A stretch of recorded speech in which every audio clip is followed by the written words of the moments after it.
Welcome into The Verge, a show which covers the Baltimore Orioles minor leagues. The Verge is part of BSL Radio. Baltimore Sports and Life is dedicated to analysis and discussion on the Orioles, Baltimore Ravens, and the University of Maryland. The site has a team of writers providing coverage of those teams and houses live streaming content weekly. Join the conversations at the message board, like BSL on Facebook, and follow BSL on Twitter.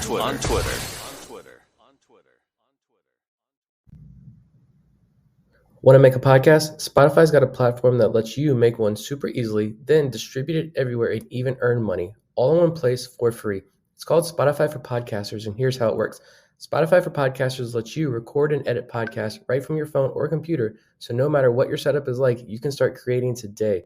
Then you can distribute your podcast to Spotify and everywhere else podcasts are heard. Video podcasts are also available on Spotify. With Spotify for Podcasters, you can earn money in a variety of ways, including ads and podcast subscriptions. And best of all, it's totally free with no catch. Ever since we discovered Spotify for Podcasters, we feel like having options like video podcasts and Q&A lets us be more creative on another level. I highly recommend you give it a try. Download the Spotify for Podcasters app or go to www.spotify.com/podcasters to get started. Welcome to On the Verge. This is Zach Spedden, joined as always by Bob Phelan and Nick Stevens. We are here to recap day 2 of the 2022 MLB Draft, and we'll have a deep dive into the players that the Orioles took on Monday, which included rounds 3 through 10. But first, we're going to bring in a guest to help us break down the early part of the draft. He is the author of Maximizing Playoff Odds, a Baltimore Orioles newsletter, which is available through Substack. His work also appears in the 2022 Baseball America Prospect Handbook. He is Jon Meoli. John, how are you? I'm doing well. That was a long night last night. I'm sure you guys felt the same, but we're hanging in, right? Absolutely. Yeah, we were live for all 5 straight hours or so. And, I guess with the Orioles winning ways, Maximizing Playoff Odds is looking like a better and better name for your newsletter. Yeah, right. You're right. Yeah, I didn't even think they'd have playoff odds this year. We got so used to them not having any. It's very precious. If 1.8% counts, we'll take it. Jump in here with the first pick, which was Jackson Holliday. How quickly did Holliday sell the Orioles front office on him as a possible 1-1 pick? Because it sounds like from what has been said since yesterday, this was not someone who was really on their radar for that first pick, going back to prior to the high school and college seasons. Yeah. So this is definitely different than I think last year's. The player they took their first pick was part of their winter draft meetings. Now, those are all just planning purposes, getting their coverage ready, kind of figuring out where resources are going to be allocated. But the Orioles truthfully saw what the rest of the industry saw, that Jackson Holliday had bulked up a ton, that the ball was coming off the bat a little more. He was a lot stronger than he was in the summer. And Brad Ciolek said last year that was really, when they left the summer showcase circuit, that the whole organization was kind of agreed that has great plate discipline, great barrel control, but we really, really want to see him get stronger. And once he did, I think he shot himself into contention. And as you're looking at things that the Orioles have, focused on in the draft these last couple of years, and I think you saw that to an extent. Today's pick, seen it certainly in 2020 when they only had like 3 games to go off of last year. They don't really want who the best player, in the draft or best players considered, from the previous summer were. They want the guys who are the best in the spring they're taking. And I think Jackson Holliday really, really fit that. I don't think that in January he would have been, the pick, but you're not drafting in January. You're drafting in July now. He had a really good high school season. He showed everything the Orioles wanted to see, and we're very comfortable making this pick and paying full boat for it, it seems. If only the Orioles had experience developing left-handed hitting high school shortstops with nice flowing blonde locks. That's right. I think, truthfully, I think that, and I don't know if that was an actual, that was kind of what I was thinking about even before we spoke to Brad, is that they really like just types of players that they seem to like. They're so proud of them for helping Gunnar get to the point. Gunnar Henderson's done a lot of this work, for health, but the Orioles feel really good about, their role and what they've been able to do to help that along. I think that they see I think that they see a lot of that potential in Holiday, right down to the bulking up in the winter before his draft. And I think that really, really, you know, I think there's a lot of evidence that they can do the things they do in the draft. Yep. I'm curious do you think if they would have went Brooks Lee, I think that was the pick a lot of fans were kind of anxiously hoping that it wasn't going to be Brooks Lee with all these high school talents available. Do you think if they would have went Brooks Lee though, like would that have been telling fans something different about where this rebuild is going? Or I don't. So the more, I spent a lot, I didn't spend a ton of time like coming into this weekend, like, parsing reports, but as you read them, I was reading a lot of them over the weekend, kind of make sure I was going to be ready to write stuff. And you read about it, and you're reading these Brooks Lee reports, and it's all these stuff that they love so much, more walks and strikeouts, got the power potential. He's getting better he's a premium position. He's getting stronger. Like, man, this is the type of player you're going to take. I don't know if it would have sent a message about, I don't think it would have sent a message about where this is going. I think it would have just sent a message that, like, this is what we do. We have college hitters. They're going to be in the big leagues, in pandemic circumstances in 2 years. And they will keep getting here, and we're going to keep doing a good job. But the difference between, drafting a really, steady Eddie, in the lineup every day, batting in the middle of the order, college outfielder or infielder, and drafting a high school stop who can already hit and has the play discipline and stuff you want. I think that the upside is just so high that they need to take advantage when they're not picking, and hopefully for a long time. So this is the type of pick where you say, okay, this is what we're doing. One crack to really get this thing over the top. We hit this, we are going to be a very, very good team when it gets to the big leagues. And I think that's a chance that they were just willing to take. Yeah, that sounds right to me. And even with their second pick, Dylan Beavers, he was a guy that seemed like could have gone late in the first round as well. That is more of a Orioles pick, right? A college bat that a little more experienced, but young for a college guy. I feel like doesn't turn 21 until next month, if I'm not mistaken. Kind of a mix between Colton Cowser and Kyle Stowers. If you just look at the way they play, got the power, but can maybe play center field.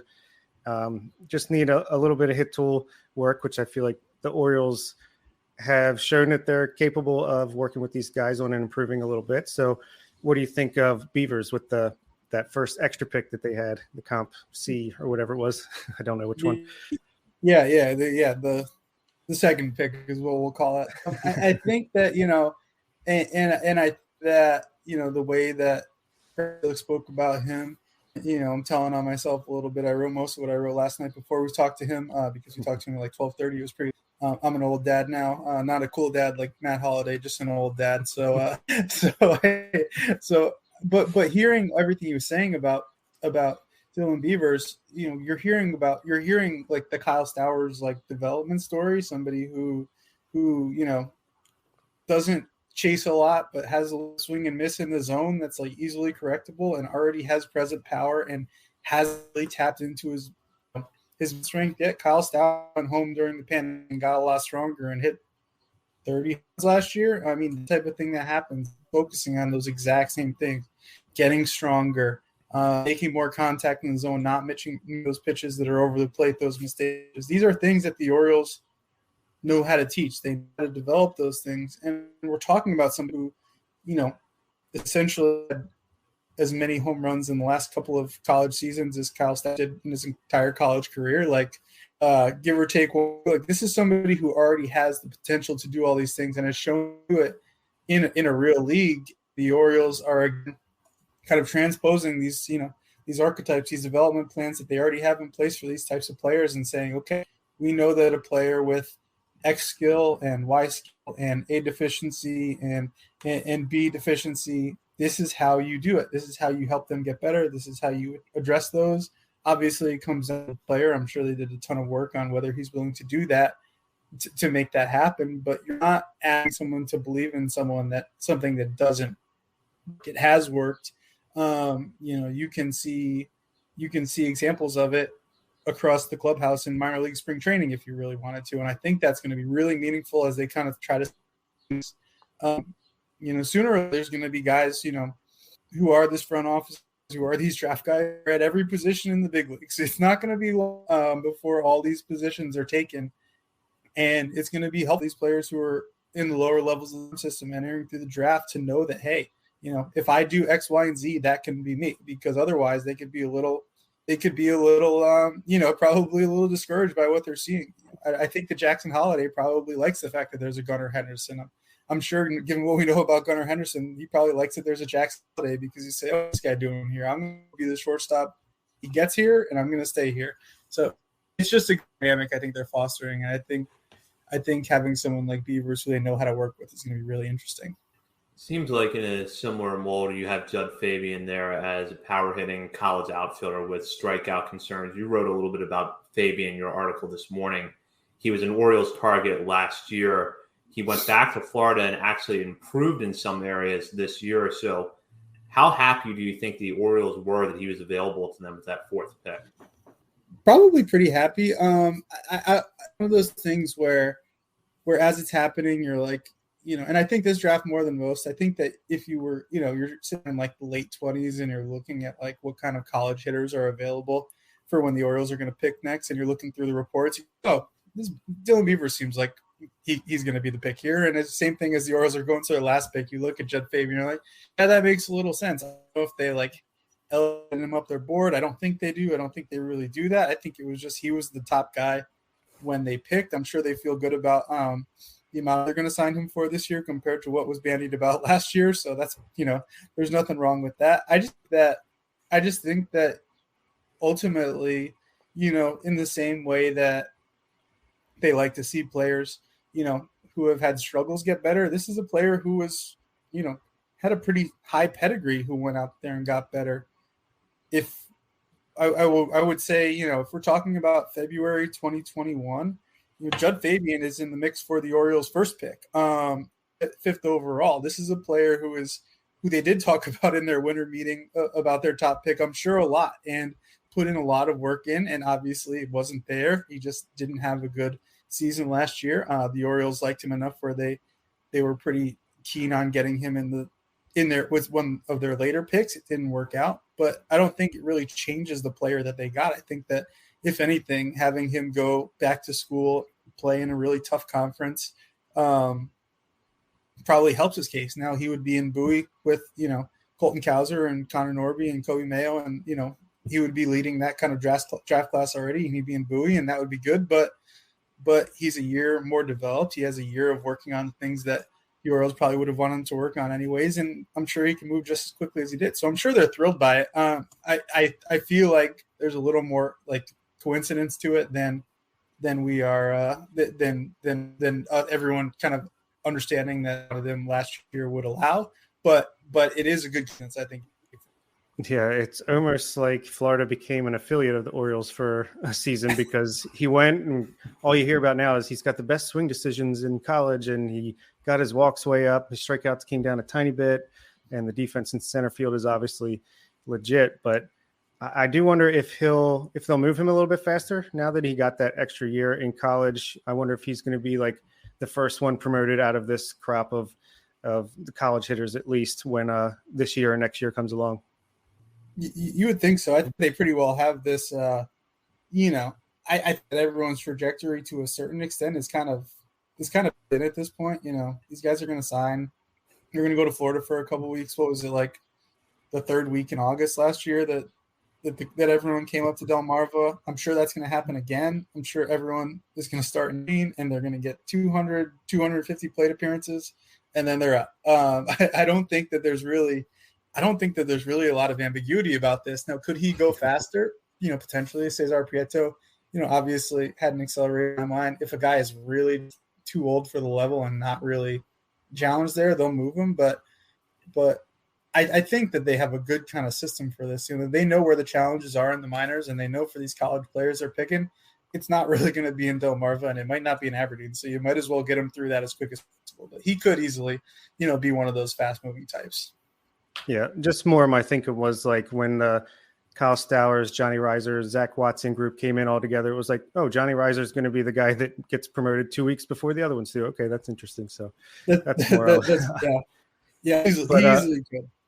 Yeah, but another power hitter they got, which seems to be a theme of what they like, is these guys with some pretty good raw power that can translate into game power. Max Wagner, and again, another guy who younger side of things for a college hitter, and just like having a breakout season, they like want to grab these guys, just like Reed Trimble last year, grab them before they can either go back to college for one more year and increase their stock even more, or get them into their development system as early as possible. But what do you think of this third baseman?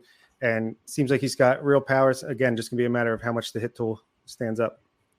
Yeah, I think that it's really interesting how they have gone about these draft eligible sophomores and kind of like targeted this little area. It's a group of players that wouldn't have been available in different drafts. A group of players that would be, would probably be really, really high picks here if they perform the way that they did as sophomores. And I think that the Orioles prioritize that as kind of just trying to get ahead of the game a little bit.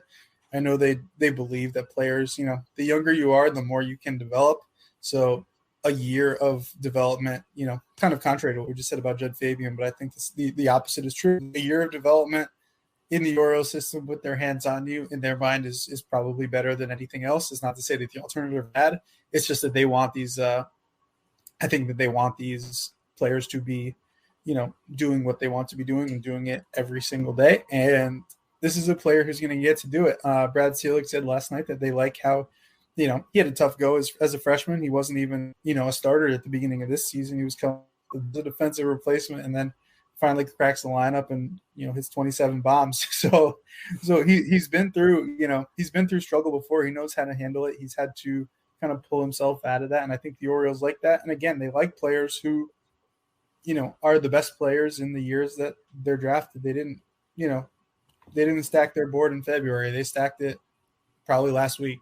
So when you look at somebody who has the talent and the production and age on his side, the way that this player does, you're doing yourself a disservice if you're like, well, it's only one season. Like, yeah, well, if you draft somebody who had a good summer last year and struggled this year, it's only one season too. You want to pick the most season, and that's what they did. So I think that there's a potential for something like really unique in the power hitting sense to happen here. The Orioles do draft raw power to an extent, but I don't know that they've drafted this kind of it before. From like, especially from the right side and say, hey, you know what? We just move that wall back like however many feet and we don't care because this guy's going to hit anyways. Like, I'm fascinated to see how this plays out. Love it. Just kind of generally speaking about day 2 today, I don't know how much you've been able to dive in yet, but, they did take 5 pitchers today, even though one of them is going to hit as well. So Elias had to kind of ease his way into there to, grabbing the full-on pitchers. But, what is this kind of – if you look at a lot of these guys too, I think they really match up just from what I've read initially. That matches up to what you've said where, by the end of the year, these guys were coming on strong. And based on some comments that I read early on in the year, last winter – a lot of guys are like, this pitch isn't that good. This pitch isn't that good. This isn't working for them right now. But by the end of the year, like Trace Bright and some of these other guys they took early on, the comments are super positive. And you hear a lot of this projection and what they can become if they're in the right organization. What have you seen, just speaking with a lot of these, minor league coaches, the pitching coaches, and just the organizational philosophy as a whole? What are you seeing down there in the lower level, specifically the minor leagues, that is really showing us that this organization can take these lesser known pitching prospects, maybe from smaller schools, and turn them into your Justin Armbrusters, your Noah Denoyers, these guys that are having success in Double-A already? Yeah. And, I took a break from writing the story specifically to talk to you guys. It's all fresh in my mind. I think that this is like, I in a way, I'm glad that they took these pitchers because I think that it finally, we're not talking about like, taking a pitcher with 1-1. We're talking about like doing anything crazy and like changing your program. What they did today is they continued to do what they've done the last couple of years, just with with higher draft picks. It's a collaborative effort. The pitching coaches who are going to be working with these guys, the complex at the affiliates, are working with the scouting analysts, working with the scouts, and identifying, the traits that they like about them and how and game planning how they're going to make them better. You guys hear it. You've had pitching coaches and people involved in the organization on before. I am now becoming a bad interviewer because anytime I talk to someone and they're talking about their fastball and somebody says, "Oh, they have a hoppy fastball," I'm like, "Well, I know that. Like they're an Orioles pitcher. Of course they have a hoppy fastball at this point. They don't really go for anything else. But you're looking for hoppy fastballs. You're looking for a weapon that's going to work against a righty. A weapon that's going to work against a lefty. You're working specifically to an attack for each side. You are probably on the bigger side, not like hefty, but like you're probably tall. You probably generate really good attack angle. I wish I remembered his name. I was sitting in my office today and there was like thousands and thousands of words about college relievers on this newsletter that I found. And they were talking about the Oklahoma State pitcher. What's his name? Can't remember. I'm sorry to him. But the pitcher that they took with their first pitcher pick, about how he doesn't have like elite hop on his fastball, but because he's so short, the attack angle is still good, and he has a sweepy slider. And I'm just like, check. These are the things that the Orioles look for. These are the things that the Orioles want their pitchers to be able to do. They know how to work with these types of pitchers. They have a plan improving them. They have a plan for bringing them along through the minors, and going from somewhere like Delmarva, where you just to be able to hit fastball, to somewhere like Aberdeen, where you need to have a plan to both sides. Somewhere like Bowie, you need all your pitches working. Norfolk, be ready for the show. They have specific plans. They have really, really thought out methods, and I think honestly, one of the most significant traits of this is that everyone's on board. When the Orioles did draft a lot of pitchers, define an Orioles pitcher by putting them in a large bucket that says, someone in scouting likes me and someone in baseball, in player development hates me. Like there was synergy was going on in any way, shape, or form.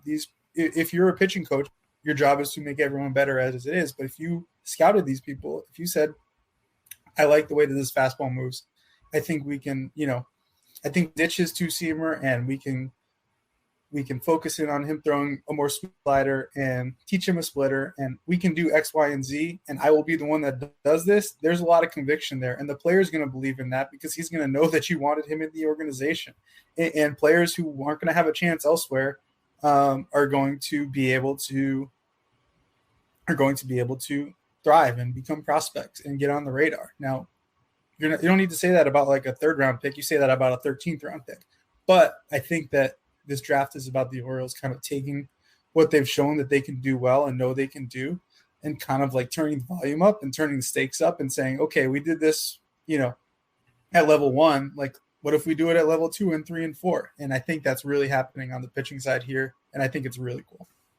So, John, before we let you go, I want to circle back to Jackson Holliday, because one of the questions that we've gotten a lot is, what is the ETA? And obviously there's a lot of things we don't know that can influence the ETA, but do you have a sense that the Orioles feel like they can develop a high school prospect, especially one with this skill set, efficiently?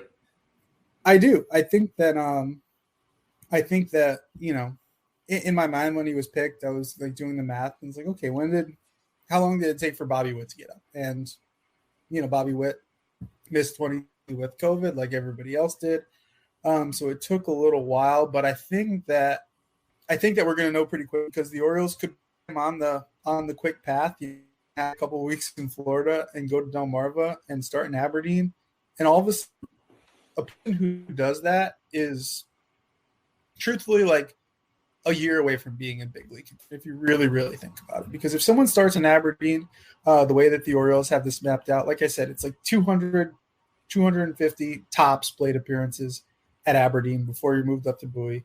And then you're finishing at Bowie, or you're pushing to Norfolk at the end of that season. And I think that truthfully, you're going to, and when we mentioned him before, but Gunnar Henderson, like the Orioles are in a tough place with Gunnar Henderson right now, and as we said at the All-Star break, because they value so much how they've challenged him and how he has embraced challenges at every level that you can't really like leave him anywhere to to not be challenged. You kind of have to bring him up at some point. I think that's going to be a similar approach that they take to Jackson Holiday. Like, yes, you want him to get his feet under him. You want him to be comfortable, but he understands pro ball lifestyle. He knows what it's going to be like. He knows he's going to stay in a hotel for a long time. He knows he's going to be away from his family. It's going to be tough, but he also might not get better playing in the FCL all spring or all summer. He might not need to be in Delmarva or Aberdeen for very long. He might need to be pushed because once it clicks and once he gets going, the Orioles are not going to say, okay, well, you have to do this for X amount of time. They're going to move him. And I think that's where it goes a little quicker than we expect if it does. Well, Jon, thank you so much for joining us tonight. And before you hop off, we want you to plug your newsletter. All three of us are subscribers, and we know some of our regular listeners have already subscribed as well. But tell our listeners where they can find it and about the free and paid for subscription plans and what they get out of that. Yeah, I appreciate it. It's called Maximizing Playoff Odds. If you go to jonmeoli.substack.com, you can find it. There's one free article a week. There's 2, 3, maybe even some more paid articles. I like to say that it's anything that might eventually make the Orioles good. I want to write about it. So if it's big league, if it's minor leagues, if it's scouting, if it's player development, I want to tell as many of those stories that I can.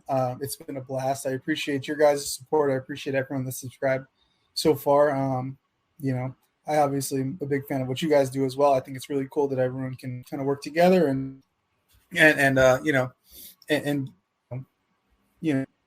the work that we all enjoy so much. But I really appreciate everyone that signed up so far.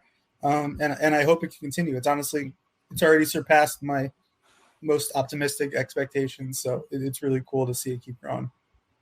Yeah, it's great. It's honestly the highlight of my morning as I'm shaking the cobwebs out, getting ready for work. It's like, oh yes, I can actually enjoy this morning for about 5 minutes or so. So yeah, there you go. I woke up this morning to shake the cobwebs out, and I realized I messed up the headline. I was like, oh my god, Jon, this is your headline at 2:00 in the morning. What are you doing? I heard from my mom about that one. That's how I know when I really spent time. She's like, you need an editor.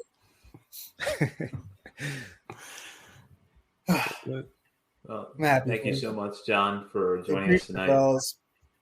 Yeah, it's always great having you on, and I'm sure we'll get you back soon enough. Looking forward. Thanks a lot, guys. All right, take it easy. Thank you. It's Jon Meoli, the author of Maximizing Playoff Odds, a Baltimore Orioles newsletter. And as we do on every episode when we have new Patreon members, we want to shout them out, and I'll turn it over to Bob now. Yeah, so we got a nice little influx of patrons over the past couple of days. I'll even go back to July 7th when I was away. I think, Catherine Bochi, welcome aboard. Justin Bach, Isaac Barrow, Will Daub, Jacob Huff, Garrett Seitz, Zach Jones. I know that name from Twitter. Nice to see him join here on Patreon. And Brian Higley. So thank you guys for joining up. Yeah, thank you to all of our new Patreon members, and thanks again to Jon Meoli for appearing. And we'll dive in now to day 2 of this Orioles draft class. We spent about 12 hours yesterday talking about day 1, so it's now fitting we turn to day 2. And I'll start with the pick that I like the most from day 2, and that's the 3rd round selection, Nolan McLean, who was a two-way player at Oklahoma State, a pitcher and a third baseman. The Orioles are planning to develop him as a pitcher, but use him in a little bit of a two-way fashion because he will get the opportunity to bat at DH. And we'll dig a little bit deeper into some of McLean's reports here. But, Nick, what is your reaction to this pick? Definitely really intriguing. And you look at the power numbers, and he has kind of insane power. And I think I saw the video earlier that he hit a home run like 480-something feet in college. So big power bat, but he was announced as a pitcher in the draft. And then apparently Brad Selig did mention right after the draft that they're going to let him DH because that power is so phenomenal. So that will be interesting to watch in Delmarva and down in Sarasota. But yeah, I think you just look at he's got 3 pitches at least right now. It's a 98-mile-an-hour fastball with a curveball and slider that grade is plus pitches. And so I just think the deal with McLean is that he's so raw on the mound, because he hasn't been used as a full-time pitcher. And I like some of these quotes. I saw one, Eric Longenhagen, in his report said McLean is a special athlete with a special arm, and he's barely pitched.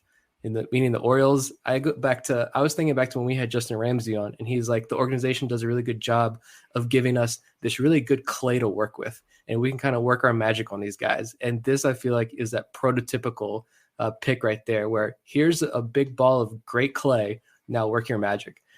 So yeah, and I saw a couple of other quotes. People are very, very high on McLean and what his potential could be. Yeah, this is the most exciting pick of day 2 for me as well. I mean, yeah, it's cool that he has 80 grade raw power and can just absolutely destroy a ball, but he did set the strikeout record, I think, the collegiate strikeout record. So not holding out too many hopes for that, but it's cool that he'll be able to get some at bats at DH just to see if anything's there. But yeah, like you said, I think he's on the younger side, right? Was a junior, but he's only 20 for a little bit longer. He's like just a great athlete that walked onto the football team, was a quarterback, I believe, didn't quite make it there, was trying to make it as a hitter and pitching sparingly. And now he's going to be able to focus full time, use all his athleticism, all of his raw tools, and the Orioles are going to try to mold that.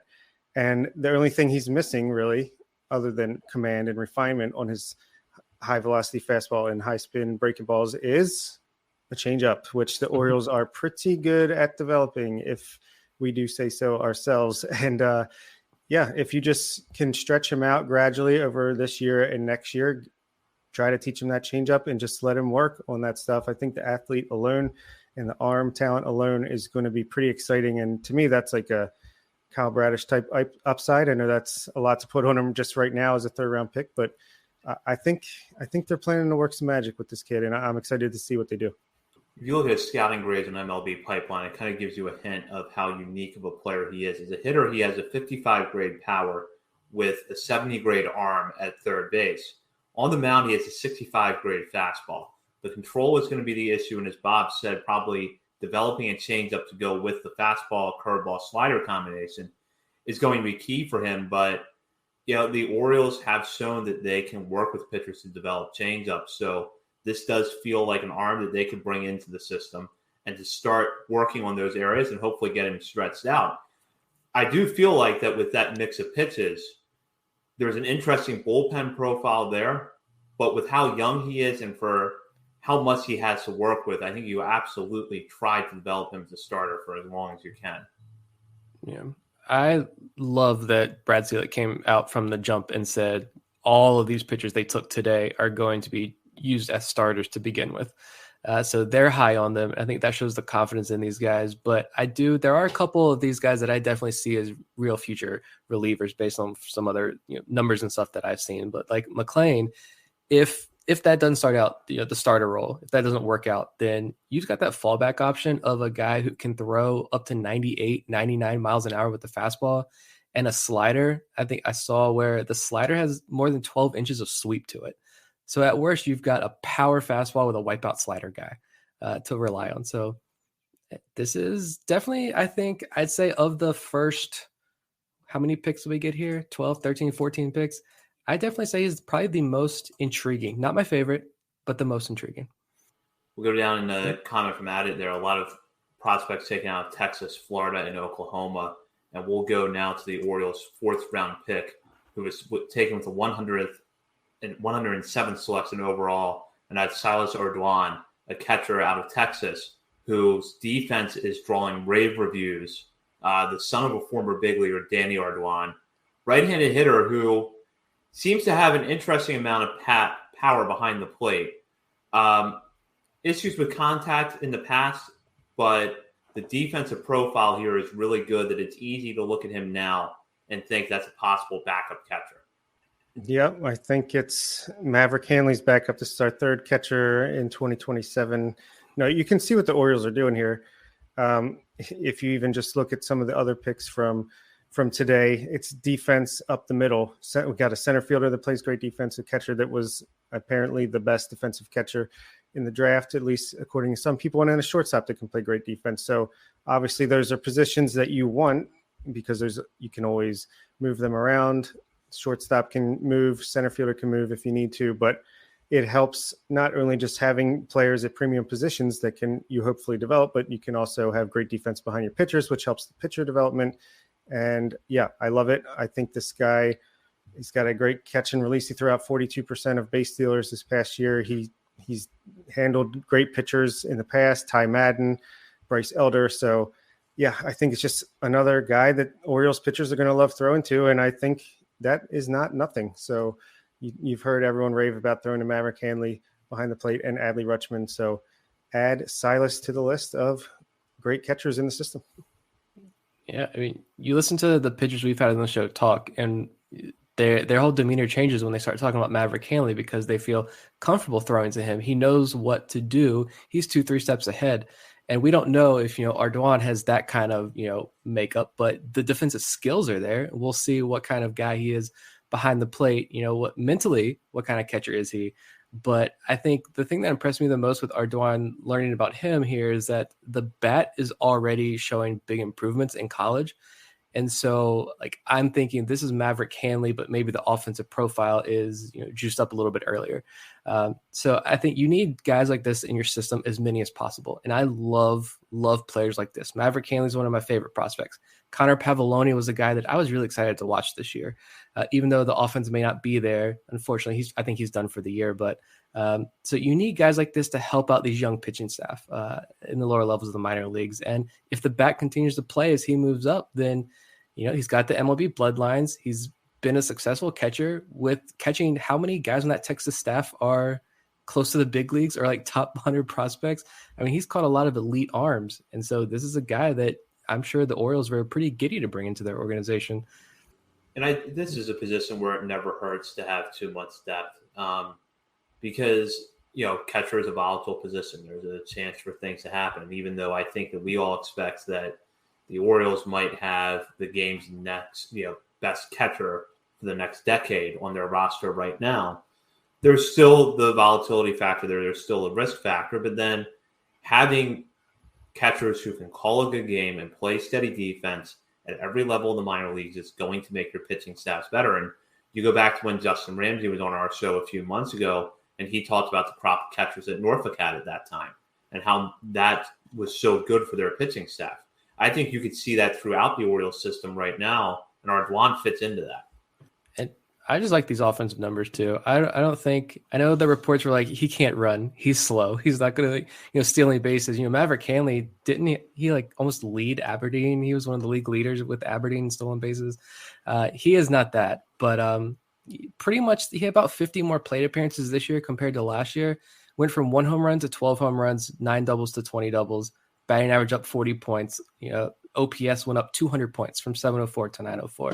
So clearly he took a big jump offensively, and teams took notice. I'm glad the Orioles took notice because they pretty much took all the up the middle strength there from this Texas squad, and that was a pretty good college squad down there. Yeah, you don't need much offense to make it in the major leagues as a catcher. So anything you can provide with that kind of defense is just a bonus, especially when you're probably most likely just slated to be a backup at some point if he makes it.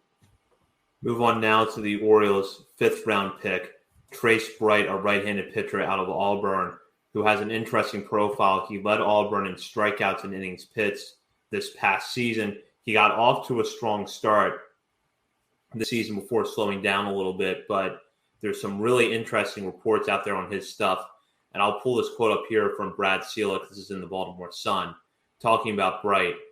All these guys have weapons they can utilize both sides, both against left-handed and right-handed hitters, and will fully look to maximize that arsenal. So they definitely see some traits that they like in Bright.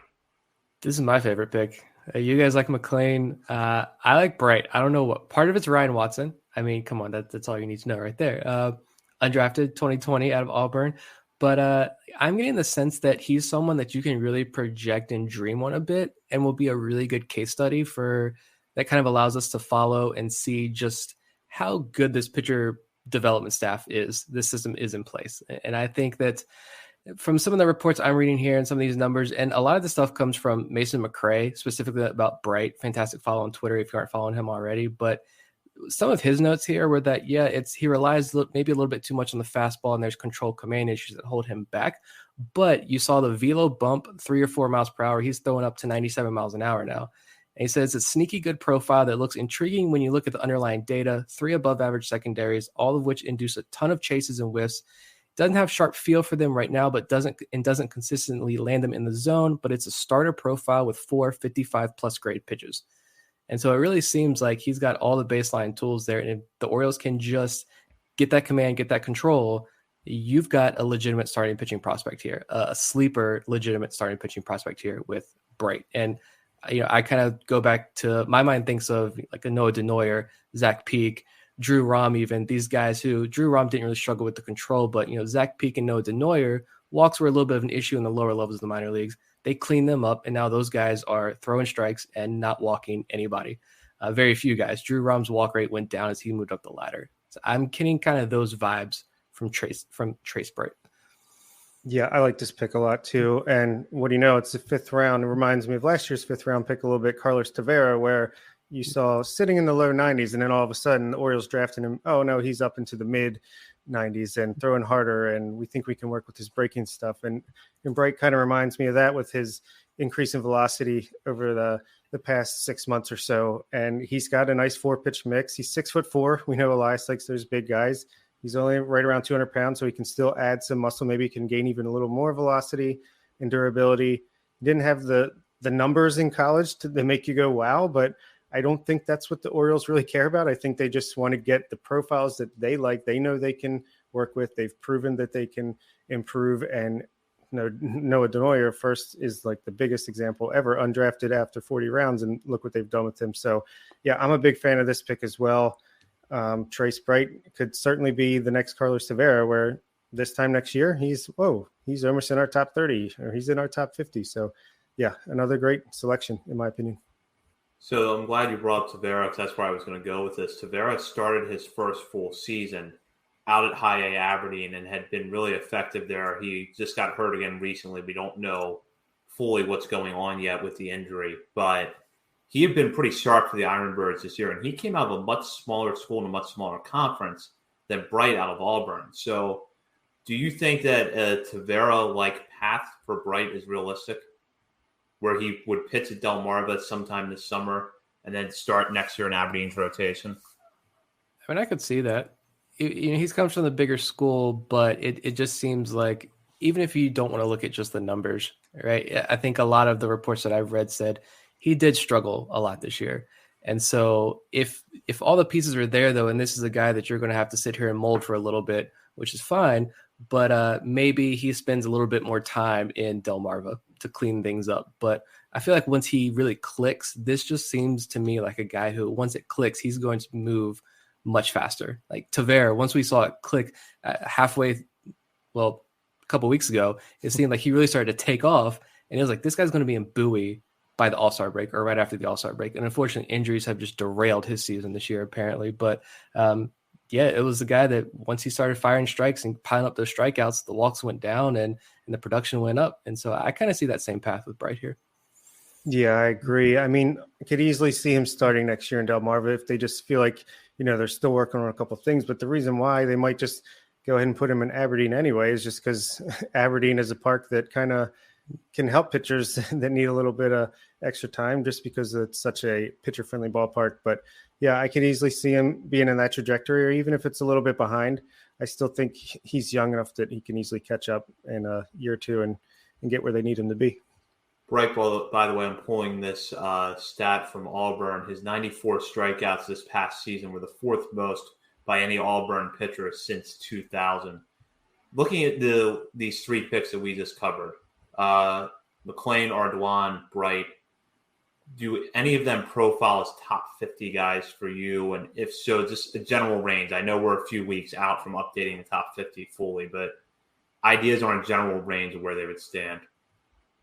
I have my exact rankings, but I think McLean for me, he's top 50 for sure. I have him just barely in my top 30 at number 30, actually, just because I like the upside if everything goes well. It's a little more boomer bust than Trace Bright, who I have in my top 100 as well, but I just love the upside that he could potentially bring if everything goes well. And then Silas Ardoin, I have just outside of my top 50 right now, have him just a little bit below Maverick Hanley, just because Hanley's been in the system a while. He's shown the improved hitting at AA, and obviously the defense is just, you can't question it. So yeah, I have them all in my top 100 and one firmly in my top 51, just outside.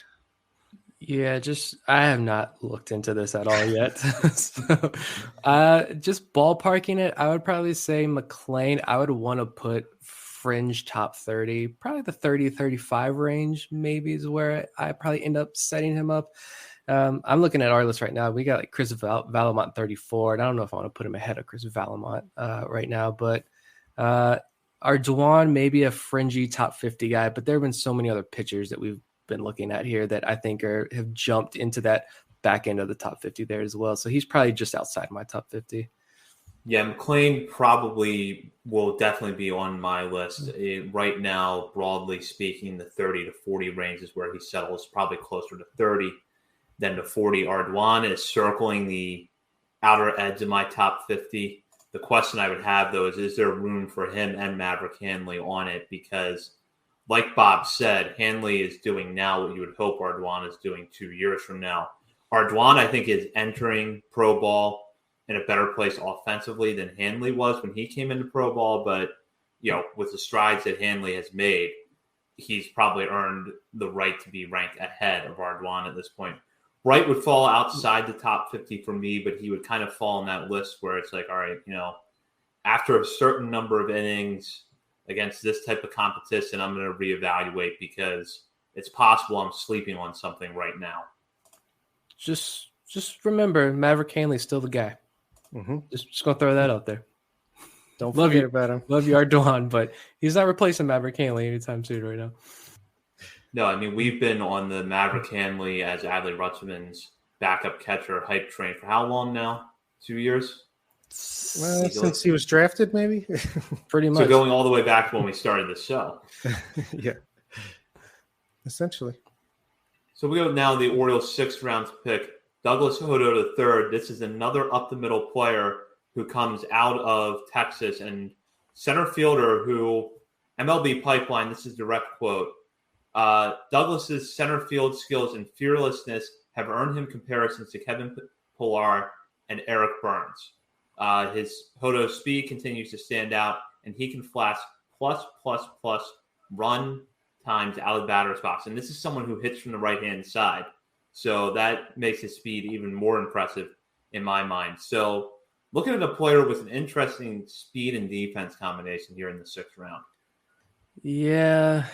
For me, I want to get excited about this pick because his defensive highlight is so much fun to watch. And it's the plus speed is impressive, but it seems like base running, some of the reports I was reading, that it's not necessarily going to translate to big stolen base numbers on base paths, but defensively, you're going to see it.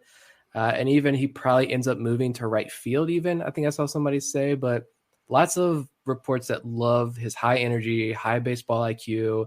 And I did see where he has tagged a few balls at 110 plus miles an hour. So that's what's led some people to believe that there is some sneaky pop there in the bat, that he could be a double-digit home run guy. But I can't shake Ryan McKenna vibes from this. And I hate comps, and I get burned by every Ryan McKenna comp I make here. Thinking back to Zach Watson last year, but I don't know. It's maybe the Orioles figured out what they've done with Ryan McKenna or not done with Ryan McKenna, and you can reverse that and do that with Douglas Hodo here and get you a good prospect. I don't know. Yeah, the profile does scream Ryan McKenna. But to be honest, I mean, 6th round pick, if you can get Ryan McKenna guaranteed a 6th round pick, I think you take it every time. I mean, he's got a high floor just because the defense is so legit and the speed, obviously. I kind of put him in the same range as, actually, I have him 68th on my top 100 with Zach Watson at 69 and Johnny Reiser at 70. I put him in that league of outfielder where it's like, yeah, we're going to have some awesome video highlights on our Twitter feed of this guy throughout his minor league career. And you can dream on the development that, if everything goes right, man, you can really see this guy doing something at the major leagues, but then will it ever happen? I don't know. I'm not giving up on those other two guys necessarily either, but I think he's going to be in that range of player. Yeah, I think that's a fair assessment. You kind of put him in that Zach Watson, Johnny Rydra camp where there's going to be some highlight reel plays. He's going to have his moments at the bat, but the challenge is going to be, can he hit enough to separate himself in a system where there's a lot of talented outfielders? The speed and defense do give him an interesting floor. And I think that if you end up with a reserve-type outfielder for a sixth-round pick, you're doing pretty well. What I wonder is you're reading some things about his power and how much are you able to tap into that?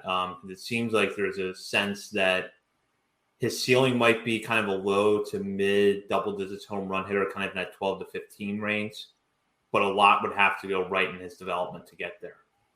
That's why I just get those McKenna vibes, because you look at his numbers, he went from 5 home runs to 10 home runs from sophomore to junior year, and then 9 doubles to 26 doubles. And so you wonder, like, yeah, all right, there's more power in that bat. What happens if you tap into that power and then everything else kind of starts to fall apart a little bit? And so, we've kind of speculated before, did Ryan McKenna, when he was down there in Bowie, was he selling out for more power and then the rest of the game just wasn't working? Should he have just been a more of, the gap-to-gap type hitter, use that speed, use that athleticism? So it'll be interesting to see Hodo's path here. But, I mean, he's been a stalwart at that top of that Texas lineup for a couple of years now. And then, again, that's one of the top programs in the country. So it speaks volumes to both Hodo and Ardoin and what type of athletes these guys are. Yeah, I guess the dream is he can make that new Camden corner and left center field his home and hit like 10 triples a year up in there. So I don't know. The Orioles' 7th-round pick was Preston Johnson, a right-hander out of Mississippi State, who is listed at 6'4", 250 pounds. He pitched exclusively in relief for Mississippi State last year, but was moved into the rotation for 2022. And in 13 starts, he went 3-4 with a 5.47 ERA with 117 strikeouts in 79 innings pitched. Now, we hear all the time about how the Orioles love SEC bats.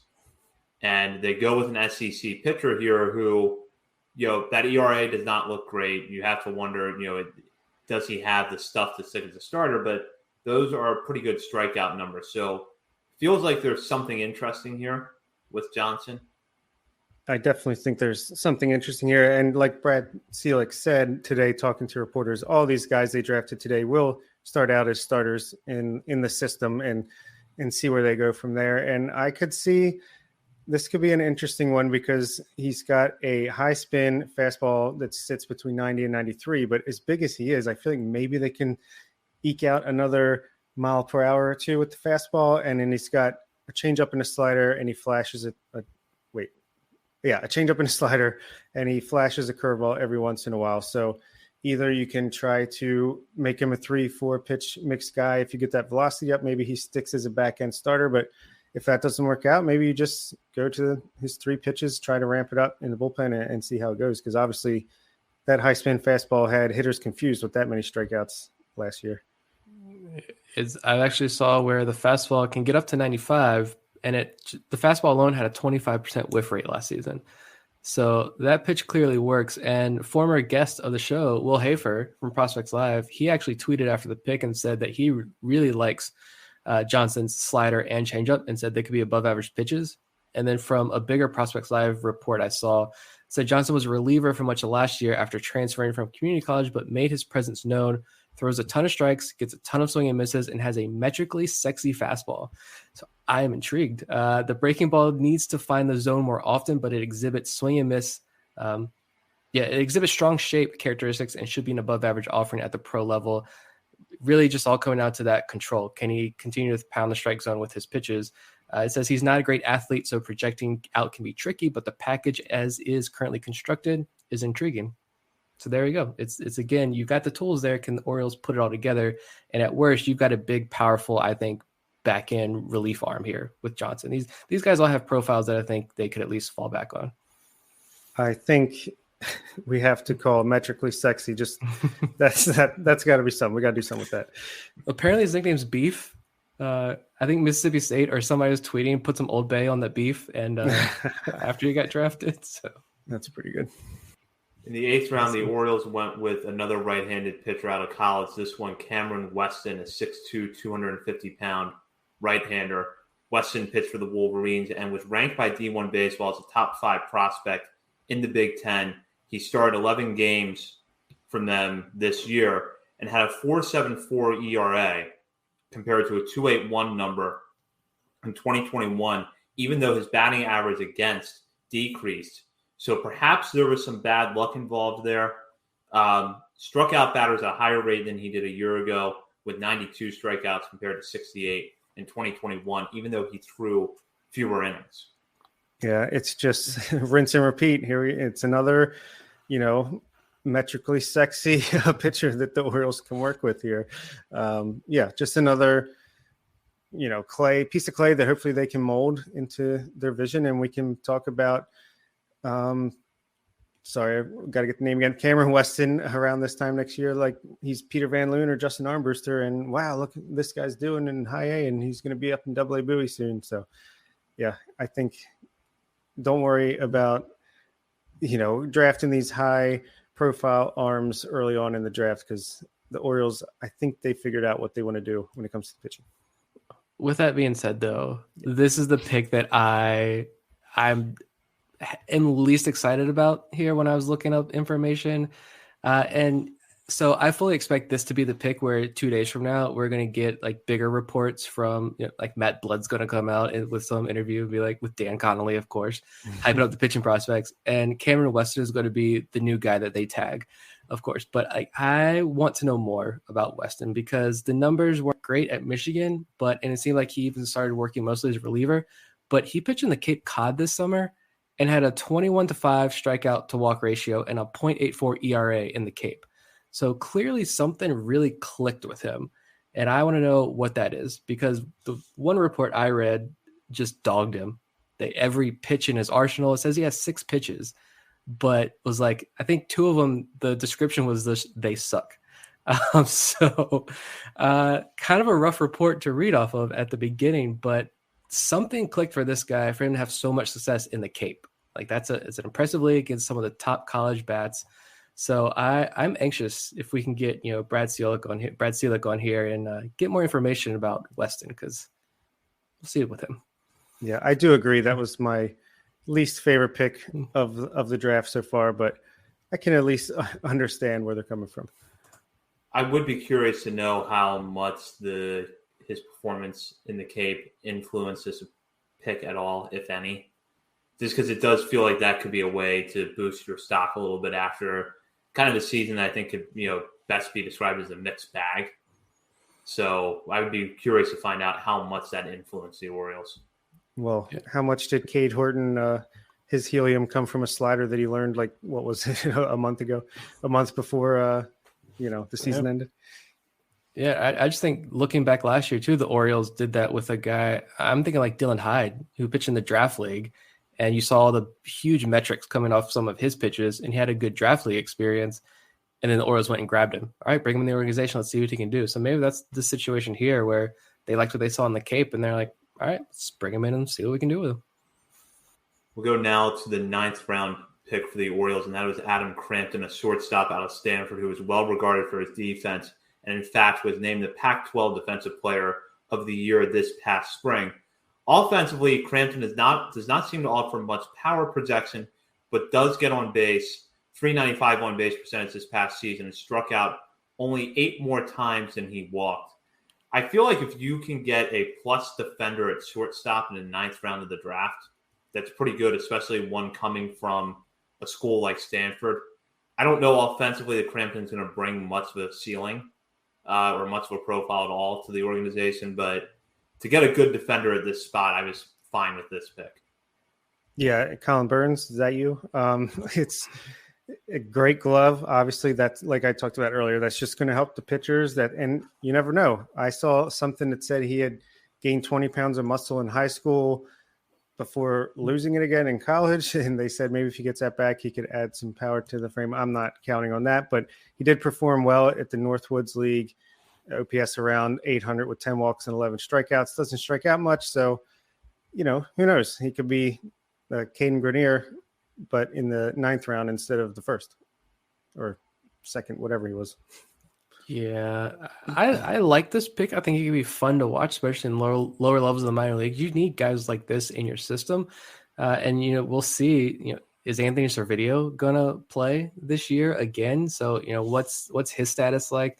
So I think there's room for Crampton, especially in the lower levels of the minor leagues. We got 3 now Pac-12 Defensive Players of the Year in this system. So, yeah, he looks fun out there. So it seems like he can stick at shortstop as well. And, if the power comes back, if the Orioles can tap into more of that power, apparently he was a good power hitter in high school. Fine, sure. I agree. I don't necessarily see that either because there was 0 of that at Stanford. But, hey, I'll take whatever positive reports I can get here. But, yeah, I just think this is a good, solid defensive pick. He's a Stanford smart guy, so he's going to help out. And it seems like he's another high-energy guy as well. So I think it's going to be fun to watch early on, and then we'll see where his development path takes him. Go now to the 10th rounder in the last pick the Orioles made today, and that was right-hander Wyatt Cheney, who was drafted out of McLennan Community College in Texas. Cheney actually started his college career at Oklahoma State, but transferred to McLennan after the 2021 season, and he put up very strong numbers for them this year, fanning 122 batters in 81 2/3 innings pitched. He has a commitment to go play for Texas next season if he does not sign with the Orioles. But good, interesting pickup here, and I'll read this quote from Brad Seelick. This is from the Baltimore Sun. He has a unique fastball profile we look for. He has elite hop on his fastball and a pair of breaking balls that play immensely well. And what was missing? A changeup that they could teach him. So, yeah, the Toby Welk of pitching, maybe, this is the most intriguing pick for me towards the back half of 6 to 10, just because what do we have here? How much can you really go off of his numbers in that league? With 122 strikeouts to only 20 walks, 6-1 strikeout to walk ratio is pretty darn good. Is this going to be an overslot guy? I know we don't care about that, but it's so interesting. You got to love it when you can make Jim Callis go, yeah, I got nothing. So the Orioles know something, and that gives me hope at least. Yeah, the MLB. So the draft tracker has him listed at 6 feet. I want to say his player profile on his college website had him at 5'11". That's what I had written down was 5'11", and now I'm looking at the tracker where it's at 6 feet. So I don't know which one is right. I'm probably going to err on the side of he's probably 5'11". But you look at those strikeout numbers, and those are pretty insane. The fastball velo is 93, and the slider. A lot of the videos I saw, there were a lot of knee buckling going on in some of these videos with that slider. But I kind of got the sense of, all right, he's not your typical tall power guy that the Orioles go after. But if he's truly 5'11", maybe a little bit on the shorter side, I'm thinking more of that Gene Pinto, Alex Pham. Yes. More specifically, Alex Pham is what I thought about just because of the draft. Pinto, we know, is in his own class. But Alex Pham was this later round pick out of San Francisco, had a good year before his injury, and I think it was kind of a serious injury. We haven't heard anything specific, but I remember watching that game, seeing him go down. But a smaller guy with a huge curveball that I think the Orioles really love, except switch the curveball for a slider, and you've got Wyatt Cheney here. And probably with a better fastball as well. So like John mentioned at the top of the show, they've got their guys, they've got their mold that they like. They're just going after those same guys with higher picks. And Cheney, here's another pick. If this is Alex Pham, but with a better breaking ball, better fastball, all right, well, this is a guy who clearly the Orioles could fast track, I almost think. Yeah, they're going to use him as a starter, like they said, but my first thought was, do you just say, all right, let's go to Delmarva, keep throwing strikes, and just throw that fastball, throw that slider, and let's see how high you can go in this organization? I think I would start him out in the rotation and see what he does. But, if you get to Aberdeen or Bowie and you start to look at him and feel like, all right, well, that fastball slider combination could allow him to move quickly out of the bullpen, and maybe he's got more of a reliever's build. And you know what? We've got some other options here in the rotation or for starters in the farm system. Let's move him to the bullpen. So this is a possible helium pick in the sense that I could see him being the kind of guy that if he does sign, his stock could rise quickly next year if that fastball slider combination holds up against pro ball and he develops a changeup to go with that. But we're through all those first 10 picks there, but what is the grade? What grade do we give this draft class, guys? The listeners need grades. Each pick, we need to go back and grade A, B, C, D. I'm giving it an M for metrically sexy. There's no benefit in looking at a draft class 3 years later when you actually know how the players did and grading it then. No, grade right now. Let's grade the 2019 draft right now. A. A plus. No. A plus, yes. Can we make sure the title of this episode is Metrically Sexy? Just yes. It has to be at this point. We might get less downloads for SEO, but I do not care.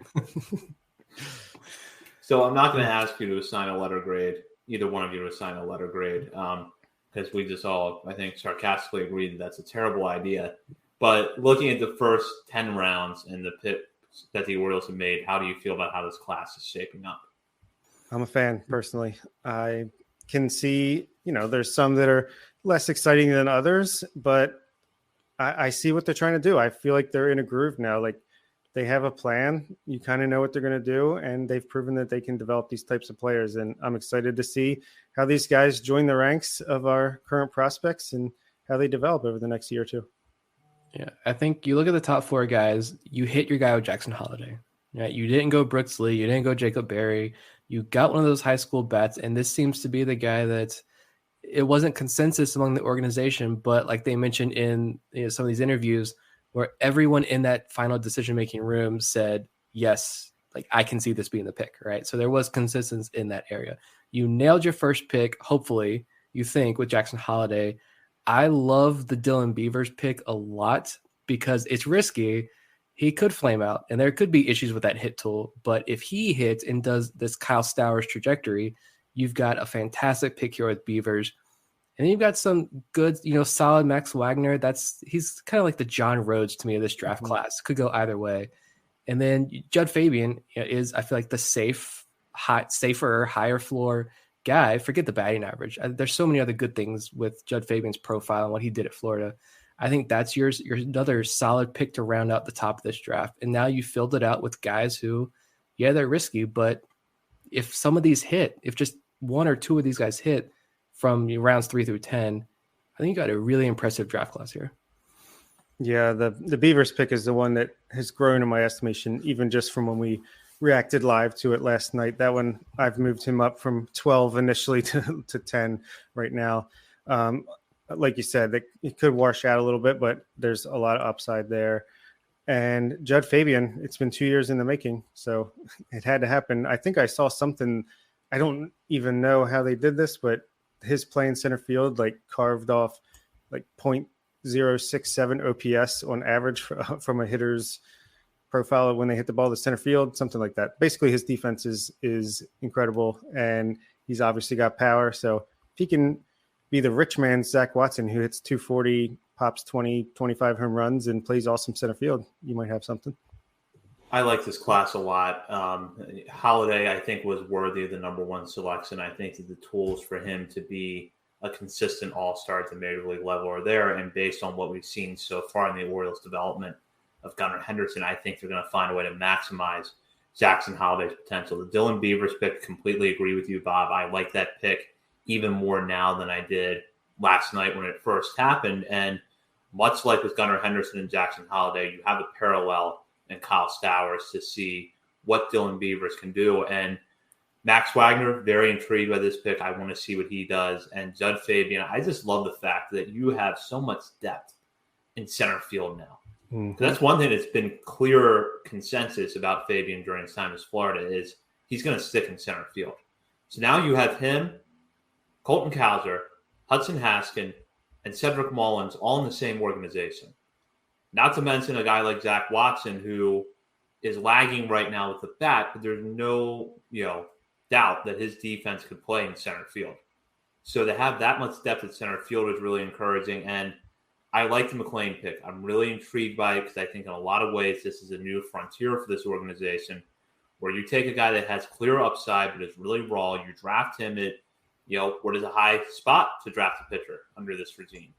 And you bring him in, you're going to work with him, but you're also going to maintain that two-way profile, which is not something we have seen the Orioles try to do. So I'm going to have fun watching McLean once he hits an affiliate. Absolutely. And Hodo is another pure center fielder that is going to give you some good defense out there. Now, if you're looking ahead to day 3, just pull up the Oklahoma State, Oklahoma, pull up all those Texas, Oklahoma college rosters, and your next picks come from there, apparently. honestly, in day 3, I am expecting to see maybe 1 or 2 like high school position player, community college guy like Trenton Craig, something like that. Just someone that they've got in their back pocket that they can kind of scatter some of the extra money around to. So I'm still interested to see who they take, and I'm sure they're going to take a few more pitchers as well. We'll go now to some listener questions we've gotten for the show, and we'll wrap up there. We're going to start with Vivek. After 10 rounds, which themes do you see in this draft similar and or different from other drafts? And I'll let Nick start with this one. Similar, different to other drafts.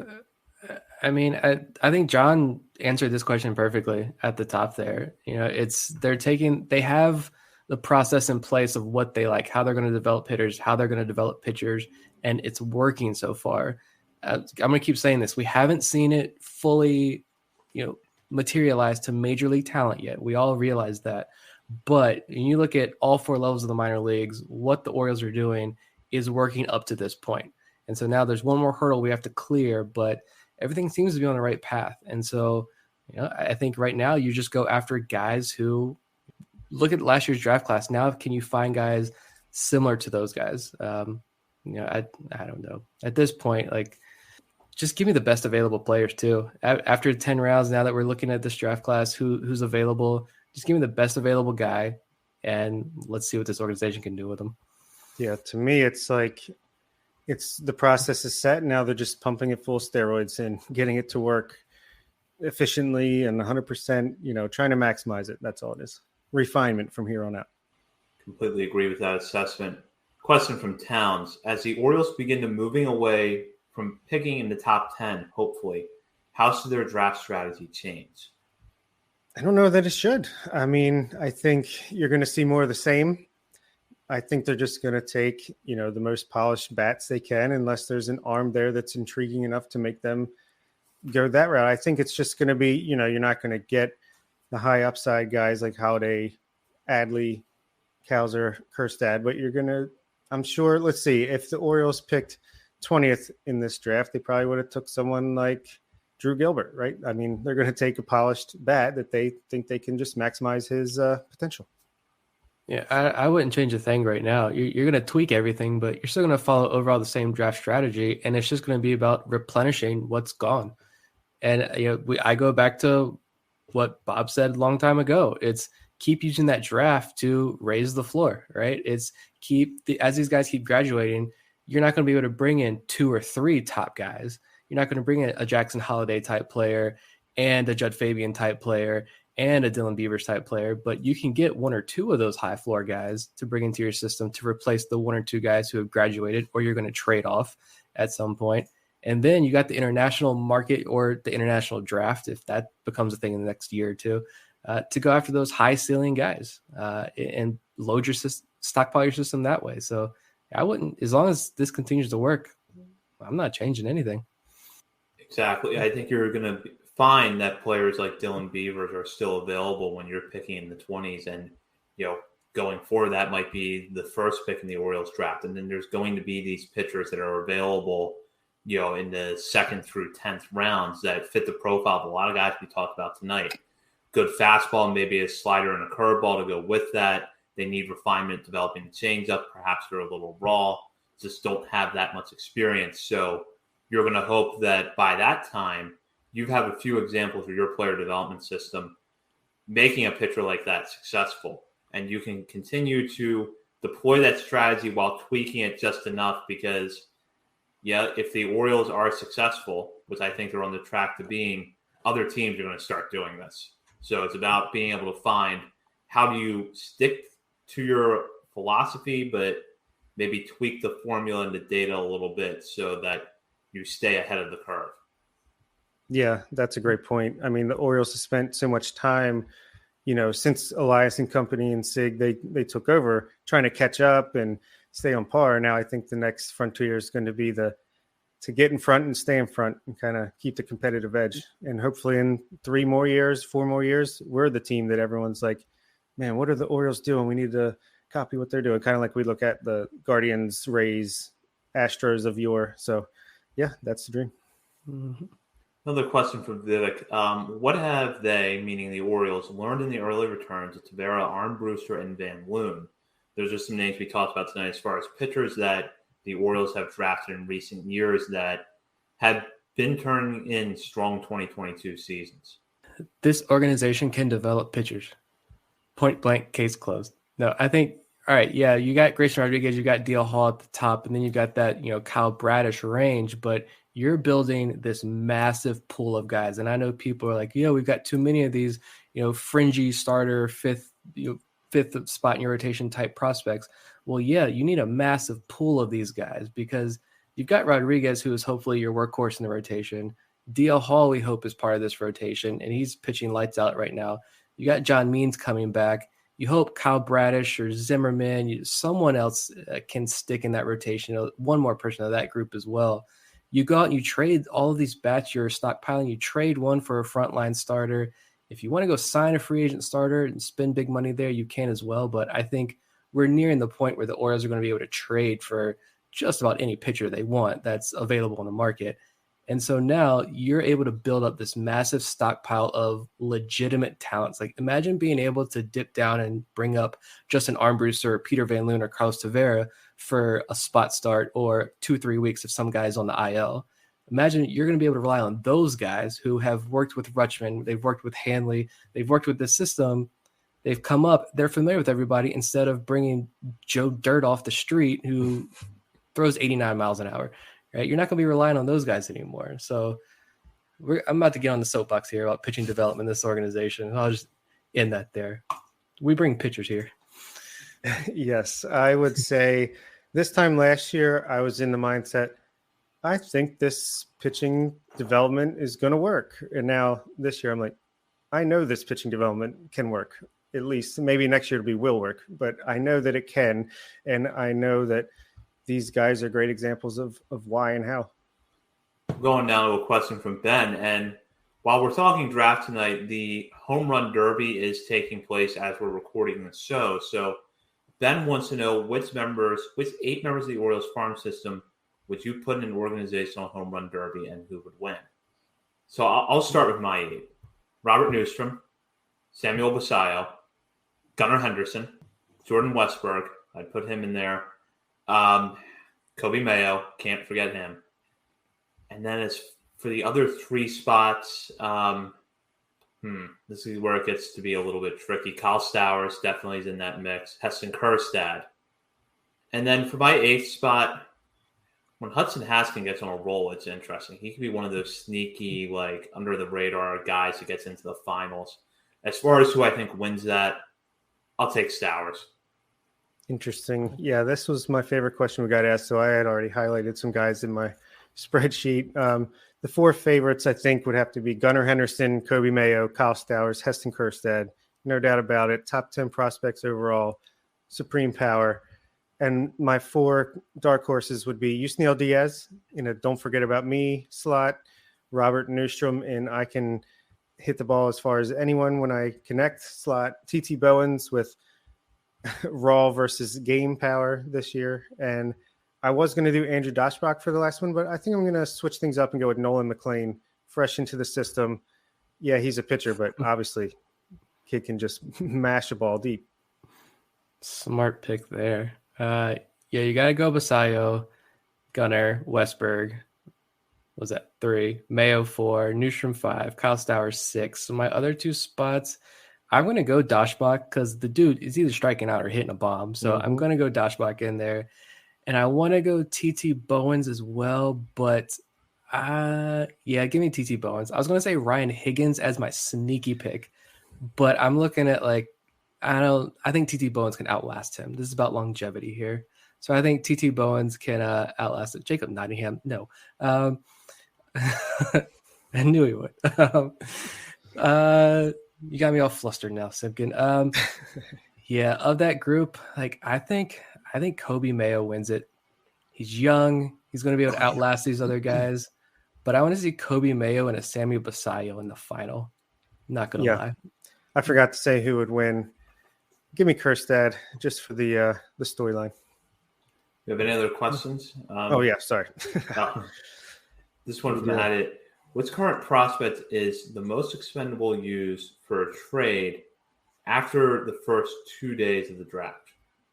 Yeah, I'm not sure if this means like guys we just drafted or like who does this draft kind of make expendable per se. But I'll go with Hudson Haskin as my pick.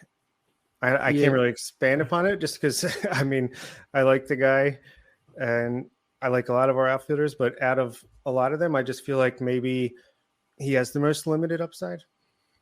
Yeah, I just want to say, like, one of these outfielders, like, I could see them if you're going to make a trade. And I don't know if we talked about this on the main show yesterday or if this was at one point in our 6 hours of just hanging out talking yesterday, but I feel like we talked about some trading, and I just feel like now is not the right time.